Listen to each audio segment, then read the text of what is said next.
वंदे पुरुषोत्तमम। आज का जो विषय है, भगवान का आशीर्वाद क्या है, आज देखने की कोशिश करेंगे। भगवान का आशीर्वाद क्या एक व्यक्ति विशेष के ऊपर होते हैं या समस्त सृष्टि जगत के ऊपर होते हैं। पहली बात तो यह है कि जो भगवान कहते किसको हैं और कौन सी तत्व उनके अंदर होते हैं। भगवान का मतलब होते हैं भजमान, और ये भज धातु में 6 ऐशार्य, इसमें 6 ऐशार्य होते हैं। और 6 ऐशार्य वीर्य, जड़, श्री, ज्ञान और वैराग्य, ये 6 को मिलकर के, ये 6 तत्व मिलकर के, यही 6 गुणावली को मिलकर के कि भगवान का आविर्भाव इस धरती पर होते हैं। और उस भगवान का आशीर्वाद क्या है, परम दयाल सच्चे ठाकुर जी कहते हैं आशीर्वाद का अर्थ ही होता है अनुशासनवाद। अनुशासन, अनु का मतलब होते हैं पीछे पीछे, और शासन का मतलब होते हैं ऐसा कर्म। और इसके बोलते हैं, ठाकुर जी की एक वाणी है, वो कहते हैं not punish to evil but correct to man. इसमें ये कहते हैं कि जो हमें उस मनुष्य को पनिशमेंट नहीं देना है, और पनिशमेंट उनका ये है, हमारा उद्देश्य our aims and not to be punished but correct to a person. तो हमारा जो उद्देश्य जो है वो करेक्ट करने की है। लेकिन आज का जो कोई जुडिशियल वे में या जो देखते हैं हम लोग, जो कैदी लोग ले जाते हैं, और इसमें हम जब देख पाते हैं तो यहाँ पे लोग जब जेल में या वहाँ पे जब जाते हैं तो उनके अंदर उस संस्था के प्रति या उस कार्य के प्रति और प्रतिस्पर्धा के रूप में उनके अंदर अंतर्विरोध उत्पन्न हो जाता है, जिससे जिस हिंसा को करके आए हैं उस हिंसा को और करने के लिए उनको बल मिलता है। लेकिन परमदयाल सच्चे ठाकुर जी ने इसको कारागार नहीं कहा, इसको शोधनगार रखने के लिए उन्होंने कहा। जब उनसे पूछा गया कि ये जो है इनको करेक्ट करने के लिए, अर्थात ये जो कारागार जिसको हम कहते हैं, ये शोधनगार ही होना चाहिए, तभी देश में, समाज में एक नया परिवर्तन आना संभव है। तो आज हम जिसे कहते हैं कि परमपिता का आशीर्वाद क्या है, आशीर्वाद क्या है और किस तरह से हम उस आशीर्वाद को अपने जीवन में ले पाते हैं। जब उनके आशीर्वाद को हम अपने जीवन में लेकर चल पाते हैं, तभी हमारे जीवन में चतुर्मुखी विकास संभव होती है। और उनके आशीर्वाद क्या है, उनके आशीर्वाद है कि उन्होंने हमें एक मनुष्य रूप में दिया है, और इसका आदर करना, इसका सम्मान करना और इसका ठीक से प्रयोग करना। क्योंकि जब कोई वस्तु हमें मिलते हैं और उस वस्तु का सही प्रयोग अगर हम नहीं करते हैं, तो फिर उस मालिक के द्वारा उस वस्तु को देने की पुनरावृत्ति कभी नहीं होती है। तो आज हम सबको जो मनुष्य रूप तन मिला है, और मनुष्य तन मिलने के बावजूद भी अगर उनका अनुशासन को हमने फॉलो नहीं किया, उनका जो कॉन्स्टिट्यूशन है, उनका जो संविधान है, उनका जो लॉ है, यूनिवर्सल लॉ, और उस यूनिवर्सल लॉ के अंतर्गत अगर हम अपने को समर्पित नहीं करते हैं, अपने को नहीं बांधते हैं, तो हम निश्चित रूप से हम अपने आप को अनियंत्रित ही पाएंगे। तो अपने आप को नियंत्रित करने के लिए सबसे पहले हमें इस आशीर्वाद रूप में जो हमें आता है कि सबसे पहले हमारी इस देह को चलाता कौन है, इस देह के अंदर कौन होते हैं। इस देह के अंदर 6 कर्मचारी होते हैं, और वो है काम, क्रोध, लोभ, मद, मोह, मत्सरी।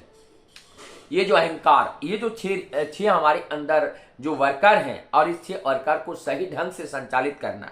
तो ये 6 वर्कर को सही ढंग से संचालित करने के लिए इस देह के अंदर ही है, तो हम इनको मनमानी करते हैं। इसीलिए इनके एक अनुसरण या अनुकरण, इनका एक मास्टर होना चाहिए, इनका एक आदर्श होना चाहिए। इसीलिए हम क्या करना है, हमें जाकर के एक आदर्श के शरण में जाना है, और वो आदर्श लिविंग आइडियल की तरह होना चाहिए। और वो लिविंग आइडियल जो हमारे जीवन में होगा, तब हम उनके प्रति जब हमारी अनुराग होगी, तो हमारी वृत्ति जो कॉम्प्लेक्सेस है, ये सब नियंत्रित होगा। हम अनुशासित होंगे, हम सेल्फ अनुशासित हो जाएंगे। और जब तक हम सेल्फ अनुशासित नहीं होते हैं, सेल्फ अनुशासित होने में और इसमें क्या होते हैं, हम अच्छे बात को करना, अच्छे कार्य को करना। अच्छी बात क्या है, परम पिता की बात, परम सत्य की बात को सुनना और सुन करके उस बात को करने का प्रयास करना और उनको कार्य में प्रस्तुत करना और उस कार्य में प्रस्तुत करके लोगों को ये बताने का प्रयास करना कि सत्य में ही जीना चाहिए और सत्य कार्य करना चाहिए, उसमें हमारे जीवन की उन्नति संभव है। नहीं तो एक नकारात्मक भाव हमारे समाज के अंदर प्रसारित हुआ है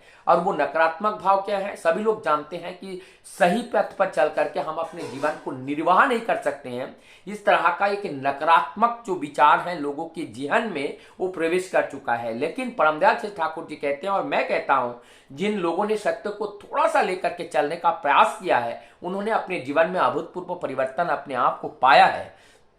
तो सत्य को लेकर के चलने में जितना आनंद है, जितनी उन्नति है और जितना इसमें अंदर प्राप्त है, इतना और किसी में नहीं है। दुनिया के सारे सर्व ऐश्वर्य सत्य के अंदर ही हैं। और जब सत्य का अनुसरण करेंगे, सत्य का अनुकरण करेंगे और सत्य की सेवा करेंगे, अर्थात इस सृष्टि जगत को लेकर के हम चलेंगे और इन सबको रक्षा करने का जो दायित्व है हम अपने माथे पर लेकर जब हम चलेंगे और उसको इस पथ पर चलने के लिए जो बाधाएं हैं उस बाधाएं को लड़ करके हम उनको समाप्त करेंगे।